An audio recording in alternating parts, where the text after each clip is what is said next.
मालेगाव बॉम्बस्फोटाचा आज निकाल लागला आहे आणि सगळे जे आरोपी होते त्यांची निर्दोष सुटका केली आहे. आपली काय बघा, परत एकदा आम्ही जे वारंवार एक हिंदुत्ववादी कार्यकर्ते म्हणून आम्ही स्पष्ट बोलतो की हिंदू कधीच आतंकवादी होऊ शकत नाही, आणि तेच परत एकदा आजच्या निकालामध्ये सरळ स्पष्ट झालेलं आहे. कधीही हिंदू समाजाच्या व्यक्ती कुठल्याही अन्य धर्माचा द्वेष करून स्वतःचा धर्म वाढवण्याचा प्रयत्न कधीच करत नाही. असे कुठलंच उदाहरण तुम्हाला कुठल्याही जगाच्या पाठीवर भेटणार नाही, आणि त्याच्यावरच शिक्कामोर्तब झालेला आहे. म्हणजे ह्याच मालेगावच्याच केसच्या निमित्ताने हिंदू दहशतवाद हा जो काय आमच्या हिंदू समाजाची बदनामी करण्याचा जो प्रयत्न झालेला होता, त्यांचा तोंड काळं झालं असेल, त्यांना चेहरा दाखवण्यासाठी आज जागा नसेल. कधीही कुठला हिंदू ना धर्मांतर करून आपला धर्म वाढवण्याचा प्रयत्न करत, कधीही कुठला हिंदू दुसऱ्या धार्मिक स्थळाला तोडूनच त्याच्यावर अतिक्रमण करून मंदिर बनवायला प्रयत्न करत, असा कधीच कुठला हिंदू तुम्हाला दिसणार नाही. आणि म्हणून हिंदू समाजाची जी बदनामी या मालेगाव केसच्या निमित्ताने करण्याचा जो प्रयत्न केलेला होता, त्यांना तोंडावर त्याच्या चपराक मिळालेली आहे. म्हणून यापुढे कुठल्याही हिंदू समाजाच्या व्यक्तीला अशा पद्धतीची बदनामी करायची हिंमत कोण करू नये. परत परत एकच विषय सिद्ध होतोय की आतंकवादाचा रंग आणि जिहादचा रंग हा हिरवाच आहे, हे स्पष्ट झालेलं आहे आता वारंवार. आणि हिंदूंच्या समाजाच्या बद्दल हिंदुत्ववादी कार्यकर्त्यांना काँग्रेसच्या कालावधीमध्ये, मग ते महाविकास आघाडी असो किंवा अगोदरच्या युपीएचं सरकार असो, तेव्हा हिंदू समाजाच्या कार्यकर्त्यांवर ज्या खोट्या केसेस टाकल्या गेल्या, त्यांना अडकवण्याचा जो प्रयत्न झाला, ते या हिंदुत्ववादी विचाराचा आमचं केंद्र आणि राज्य सरकार असताना शक्य नाही. आमच्या हिंदू राष्ट्रामध्ये आमचा हिंदू सुरक्षितच आहे, आणि हे परत एकदा त्याच्यावर शिक्कामोर्तब झालेलं आहे. काँग्रेसच्या नेत्यांनी त्यावेळी आरोप केला होता, आणि शरद पवारांनी देखील आरोप केला होता की भगवा दहशतवाद आणि कुठेतरी या संघटनांवर बंदी घालवायची त्याला हे आपण उत्तर दिलंय. हो, ह्या लोकांनी सगळ्यांनी खरं म्हणलं तर हिंदू समाजाची माफी मागितली पाहिजे, मंदिरामध्ये जाऊन नतमस्तक झालं पाहिजे की ज्या धर्मातून दुर्दैव आमचं आहे की तिघचे तिघे हिंदू आहेत, आणि हिंदूंनीच हिंदू समाजाची जी काय बदनामी करावी. आणि आज ज्या पद्धतीने निकाल आलेला आहे, म्हणजे ह्या लोकांनी जिथे असतील तिथे हात जोडून हिंदू समाजाची माफी मागावी.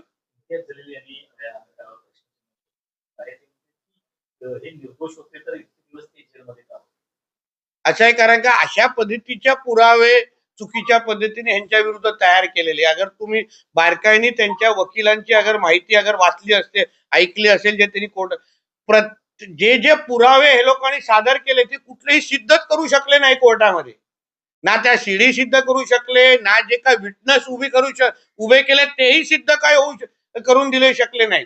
म्हणजे सगळ्या पद्धतीने हिंदू द्वेष करून, हिंदू समाजाचा द्वेष करून हिंदू समाजाची बदनामी करणं, हिंदुत्ववादी कार्यकर्त्यांची बदनामी करणं, हा एक कलमी कार्यक्रम काँग्रेसच्या माध्यमातून चालू होता. म्हणजे हिंदू समाजाच्या विरोधात द्वेष पसरवण्याच्या लोकांना ताकद देणं, आतंकवादाला ताकद देणं, जिहादला ताकद देणं, हे सर्व स्पष्ट चालू होतं. हे आज सिद्ध झालेलं आहे. 17 वर्षांनी निकाल येतोय, आरोपी सर्व निर्दोष सुटलेले. त्यांचं म्हणणं असं आहे की 17 वर्ष जे आम्ही सहन केलं त्याचं काय, त्याचं आता प्रायश्चित हे सगळे ज्यांनी त्यांची बदनामी केली ना, त्यांनी त्यांच्या पायावर नाक रगडलं पाहिजे. आयुष्याचे 17 वर्ष उगाच काही नसताना त्यांना द्यायला लागलेले आहेत. हिंदू समाजाची माफी नाक रगडून मागितली पाहिजे. मालेगावमध्ये जल्लोष करताना पोलिसांनी अटकाव केला. एकंदरीत त्या ठिकाणी जल्लोष करत होते, फटाके फोडण्याचा प्रयत्न करत होते. त्यांना नाही, ठीक आहे, पोलिसांना पण कायदा आणि सुव्यवस्था राखणं हे पोलिसांचं काम आहे. पण पोलिसांनी त्यांच्या परिस्थितीच्या अनुसार योग्य निर्णय घेतला असेल. पण तुम्ही एका जागे फटाके फोडायला थांबवला असेल तर प्रत्येक हिंदू समाजाच्या हृदयामध्ये आज जे फटाके फुटतायत ना, ते तुम्ही कधी कधी कसे थांबवणार? 15 दिवसांपूर्वीच जे मुंबईतले ब्लास्ट होते त्यांचा निकाल लागला. त्या प्रकरणामध्ये सुद्धा पुराव्यांअभावी सगळ्यांना निर्दोष सोडण्यात आलं. आता याही प्रकरणामध्ये पुराव्यांअभावी सगळ्यांना निर्दोष सोडण्यात येते. त्यामुळे पोलीस प्रशासनाची जी तपास किंवा जे तपास यंत्रणा आहे, काही जणांनी असा आरोप केलाय की जाणीवपूर्वक हिंदुत्ववादी संघटना यामध्ये इन्व्हॉल्व्ह होत्या. त्यामुळे योग्य पद्धतीनं तपास करण्यात आला नाही, पुरावे योग्य पद्धतीनं गोळा करण्यात आले नाही आणि त्यामुळे त्या सिद्ध करतात. हो, कारण का त्यावेळेच्या काँग्रेस सरकारने त्यांना हिंदू द्वेषच करायचं होतं. तर नेहमी आपण बघतो की मुस्लिम लीगची भाषा आणि काँग्रेस पक्षाची भाषा एकच असते. पाकिस्तानची भाषा आणि काँग्रेस पक्षाची भाषा एकच असते. म्हणजे आमच्या ह्या राष्ट्राला, हिंदू राष्ट्राला इस्लाम राष्ट्र बनवण्यासाठी ज्यांनी ज्यांनी षडयंत्र जे करतायत, गजवाय हिंद करणारे जे लोक आहेत, त्यांचीच भाषा आतापर्यंत काँग्रेस आणि त्यांचे लोक बोलत आलेले आहेत. आणि म्हणून ते पुरावेच देऊ शकले नाहीत की नेमकं हे दहशतवादी खरंच होते का, भगवा दहशतवाद खरंच होता का, कुठल्याही परिस्थितीमध्ये हिंदू समाजाची बदनामी करायची, हे जे काही षडयंत्र होतं ना, ते हाणून पाडलेलं आहे. नेहमी भगवा आतंकवादचं समर्थन करताय. एकंदरीत त्या संदर्भात तुम्ही 7 आरोपी होणे पाहिजे. देखिए, हिंदू कभी भी आतंकवादी हो सकता नहीं, इसके ऊपर आज फिर एक बार स्टैंप लग गया है.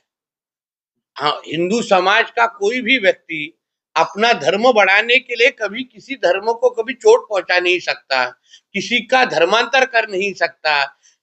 जो लव जिहाद, लैंड जिहाद करने वाले लोग हैं, उनमें और हिंदू समाज के लोगों में कितना बड़ा फर्क है, आज ये केस के माध्यम से फिर एक बार उसके ऊपर स्टैंप लग गया है.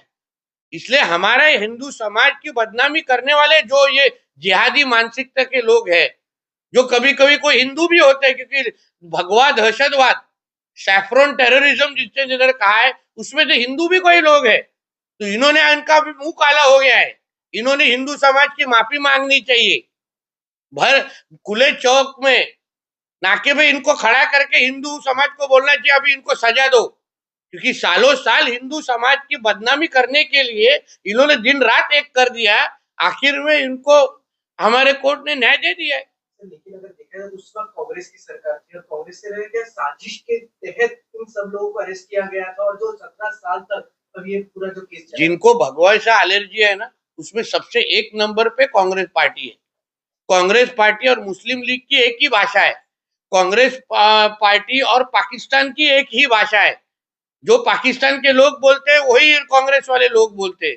इसलिए इनको कोई भी हिंदुओं की किस तरह से बदनामी हो सकती है. आज कोर्ट में क्या सिद्ध हो गया कि जो कोई विटनेसेस दिए थे वो खड़े हो नहीं सके, जो कुछ भी प्रूफ दिए थे वो सब झूठे निकले. मतलब इन्होंने एक फर्जीवाड़ा तैयार कर दिया था, झूठा केस तैयार किया था, और हिंदू समाज की बदनामी कैसी हो इसके लिए इन लोगों ने दिन रात एक कर दिए थे. सारी की सारी गवर्नमेंट यंत्रणा लगाई थी. मतलब इनको हिंदुओं को झूठा ही ठहराना था. हिंदू राष्ट्र में रह के, हमारे ही जमीन पे रह के, हमारा ही खाके, हमारे से ही बड़े होके जमीन से अगर ये लोग अगर नमक हरामी करते रहेंगे ना, तो इनको सजा ही मिलनी चाहिए. ये लोग देशद्रोही लोग हैं, ऐसा मैं कहूंगा.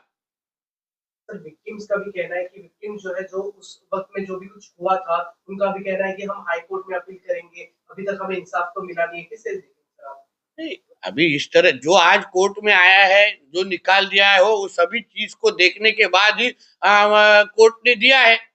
सारे अगर पुरावे, अगर उन्होंने प्रूफ अगर दिए रहते तो आज कोर्ट ने इनको निर्दोष मुक्त नहीं किया रहता.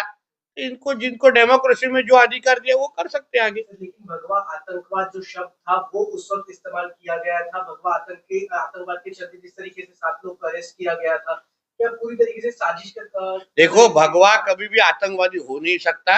आतंकवाद का एक ही कलर है, वो हिरवा है, हरा है. और वो बार बार वही सिद्ध हो गया है. पहलगाम में सिद्ध हुआ है, बार बार सिद्ध हुआ है. भगवा आतंकवादी नहीं हो सकता. आतंकवाद का कलर सिर्फ हरा है, और हरे को जिस तरीके से बार बार हम लोग ने देखा है, उसमें सजा आगे जाके मिलने ही वाली है. इसलिए जो कुछ भी कोशिश है वो भगवा को बदनाम करने की कोशिश हुई थी. आज वो कोशिशों को उनको मुंह पे खानी पड़ी है. काही हिंदुत्ववादी संघटना ज्या होत्या या प्रकरणानंतर त्या सगळ्या काही संघटनांवर बॅन करण्यात आलेलं होतं. अगदी RSS वर सुद्धा बॅन करा अशी मागणी त्यावेळेला झाली होती. आता हा निकाल लागल्यानंतर बॅन केलेल्या या ज्या संघटना आहेत त्यांना बॅन मधून बाहेर नक्की करा, कारण त्यांच्यावर अन्याय झालेला होता ना. ज्यांनी हिंदू समाजाचा आवाज उचलण्यासाठी त्या संघटना स्थापन झालेल्या त्यांच्यावर रोष का, कारण का ते हिंदूंची बाजू घेत होते. आमच्यासारखे लोक जेव्हा हिंदूंची बाजू घेतात तेव्हा आमच्यावर खोट्या केसेस ह्या काही जिहादी मानसिकतेचे लोक टाकतात, आम्हाला सांगतात की विष पेरले जातात. आज ते लोक काय बोलणार? आम्ही हिंदूंची बाजू घेतली तर आम्ही वाईट होतो, पण आज सरळ सरळ हिंदूंना फसवण्याचे प्रकार होत होते, हिंदूंची बदनामी करण्याचे प्रकार होत होते. अशा संघटना जी प्रामाणिक पद्धतीने हिंदू धर्मासाठी काम करत होते, आज त्यांना परत एकदा त्यांचे सगळे अधिकार मिळवून देण्यासाठी काम करायला पाहिजे. थँक्यू. एकंदरीत त्या संदर्भात तुम्ही बोलताय किंवा आक्रमक आहात, या एकंदरीत निर्णयाने तुमच्या म्हणण्याने जे भगवा आतंकवादाला दोष देतात किंवा त्या अनुषंगाने वागत नाही त्याला सिद्ध केलं एकंदरीत कोर्टाचे जे निरीक्षण आलं. मग आम्ही पहिल्या दिवसापासून बोलतो हिंदू हा कधीच आतंकवादी होऊ शकत नाही. जे आमच्या परवा आमच्या आदरणीय गृहमंत्री अमित शाह साहेबांनी पण सभागृहामध्ये तेच सांगितलं, हिंदू जो आहे तो प्रामाणिक पद्धतीने आपला धर्मासाठी कधीच दुसऱ्या धर्माकडे वाकड्या नजरेने बघत नाही. आम्ही आमच्या सणासुदी साजरा करत असताना कधीही दुसऱ्यांवर दगड मारत नाही. जसे मोहरम आणि अन्य मिरवणुकीच्या वेळी होतात, एक अशी मिरवणूक दाखवा मोहरम किंवा ईदची ज्याच्यावर एका हिंदूंनी दगड मारले. एक अशी घटना दाखवा जिथे धर्मांतर एका हिंदूंनी करायचा दुसऱ्याचा प्रयत्न केलेला आहे जोर जबरदस्तीने. एक अशी घटना दाखवा ना. म्हणून हिंदू समाजाची बदनामी करणाऱ्या लोकांसाठी आज काळा दिवस आहे. आणि म्हणून परत परत आम्ही सांगतो की जे जिहाद करणारे लोक आहेत, जे लव जिहाद लँड जिहाद सारखे विष आमच्या समाजामध्ये पेरतात ना, त्यांनी काहीतरी हिंदू धर्माकडून काहीतरी शिकावं. तसंच आमच्या सगळ्यांचा मूळ धर्म हिंदूच आहे. म्हणून या निमित्ताने परत सगळ्याच जणांनी हिंदू धर्मामध्ये यावं. पोलीस आयुक्त परमवीर सिंग हे त्यावेळेला या संपूर्ण प्रकार म्हणजे संपूर्ण घटनेचा तपास करत होते. हिंदू दहशतवाद हा शब्द पुढे आणण्यामध्ये किंवा तो दूर करण्यामध्ये त्यांचा सुद्धा एक महत्वाचा भाग होता. आता जेव्हा या सगळ्यांना निर्दोष सोडलेला आहे तर परमवीर सिंग यांची चौकशी करावी. बघा, प्रत्येकाने ज्यांनी हिंदू समाजाची बदनामी करण्याचा प्रयत्न केला ना, मग काही हिंदू दहशतवाद त्याच्यामध्ये काही अधिकारी तुम्ही जसं म्हणता काही राजकीय नेते पण होते, ते कुठल्या आधारावर बोलत होते? मग आता तर दिसतंय ते त्यांनी खोटाचाच आधार घेऊन चुकीच्या बातमींच्या चुकीच्या आधार घेऊनच आमच्या हिंदू समाजाची बदनामी करत होते. मग आता प्रत्येकाने पुढे येऊन या ते माफी मागावी, या तर मग त्यांना काय शिक्षा द्यावी हे हिंदू समाजाने विचार करावा. विधान केलंय अनिल देसाई यांनी आता विधान केलंय यामध्ये जे निष्पाप ज्यांचा जीव गेलाय त्यांच्यासाठी पण ज्यांचा निष्पाप जीव गेला त्यांचं सरकार काय करणार? असं आहे की आता अनिल देसाई ज्या निवडून आल्यानंतर त्यांच्या मिरवणुकीमध्ये पाकिस्तानचे झेंडे म्हणजे फडकवले गेले होते. अल्लाह अकबर आणि सर तन्सेजुदा नारे दिले गेले होते. हिरवा गुलाल उडवला गेला होता. आणि म्हणून अनिल देसाई कोणाच्या बाजूने असतील ह्याचा फक्त विचार करा. सर हिंदी में जाना चाहेंगे।